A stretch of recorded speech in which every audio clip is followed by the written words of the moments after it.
Hey guys, welcome back to my channel. My name is Mona. I create and sell some of the dopest custom party favors, and I also teach you how to do the same. For today's tutorial, I'm gonna teach you how to go from this to this. Hashtag no more flat bags. Let's get into it. So before I show you guys how to do it the right way, I want to show you the wrong way because a lot of people miss this step. So when you're assembling your chip bag, the first thing you want to do is add glue on either end. I have this printed on a borderless printer setting, but if not, you just want to cut off any white borders that you have on your chip bag. Since I don't have any, it doesn't matter which side I put my glue on. I'm just going to go on this side, which is going to be the side that overlaps. So you just want to add your glue. So I'm just going to add a line of glue.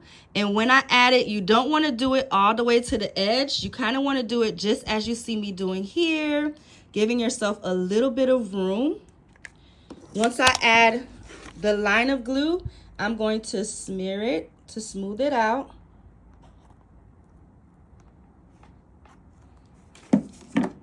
And then I'm just going to fold it over.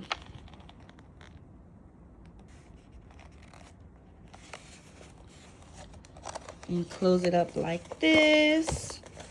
I'm going to add my chips. This should work for any chip bag that's at least 1 ounce or smaller. So I'm going to do the first end here. Doing the same method, adding my glue and smoothing it through. You should have plenty of room. I'm going to close it. Okay, now this is the step that most people get wrong. Before you close the bag, I know your immediate instinct is gonna make you want to just go ahead and add your glue and close that bag. But this is how you end up with your flat bag. Now, what you see me doing here is assembling it the wrong way, just so I can show you guys exactly what I mean with the flat bag. I'm going to go ahead and close it up. And as you can see, I'm left with a flat chip bag. Sure, the design is still nice, but this definitely hits different than doing it the right way. So now I'm going to show you how to do it the right way. So I have my other sheet here that I'm going to use to assemble, and I'm just going to speed through this part. Here I'm just repeating the same exact steps that I took to create the first set of chip bags, but I'm going to stop right before closing the other end. What you want to do before you close your bag is give it shape, okay?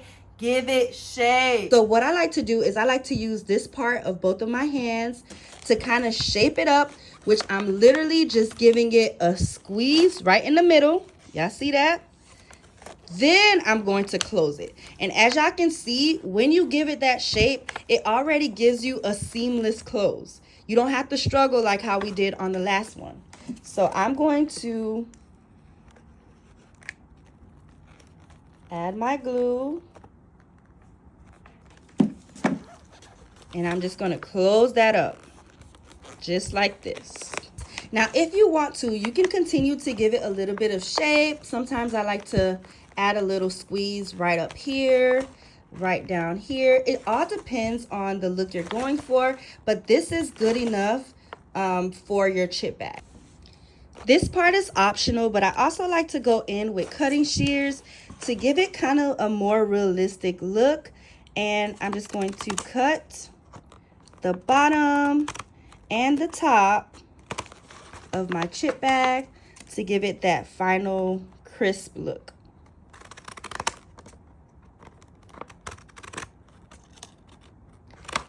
So now you should end up with something like this. As you can see, there's a huge difference between the flat chip bag and the chip bag that's assembled correctly. I'm just going to show you all of the different angles. This is the front side, the back, and the sides. Okay, so going forward, I don't want to see any more flat chip bags from you. Okay, crafty sis? Now you know how to create the perfect custom chip bags using the Canvas Bling method. Drop a comment below to let me know where you're tuning in from, and don't forget to like, comment, and subscribe. Thank you for watching, and I'll see you in my next video.